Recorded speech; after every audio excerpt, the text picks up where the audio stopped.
Iwan ko muna umang. Ito. Ay, ito!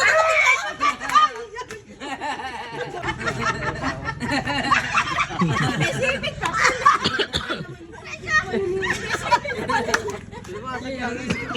Gago! Mas masakit na manipit yung kisa malaki. Yun. Ito lang kayo ni Ross. Nasa ipit ni papaya. Pag matapos sinipit, ano? Payot. Ang sakit lang yan.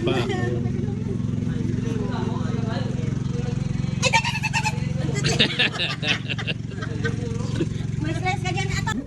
Kung kaya tingin yan, hindi makatay. Yung bayaw, may nag-iisa. Kulang nga muna, Amon. Ang sayang? Wait, Amon. Parang yun doon sa amin. Luko ka to. Parang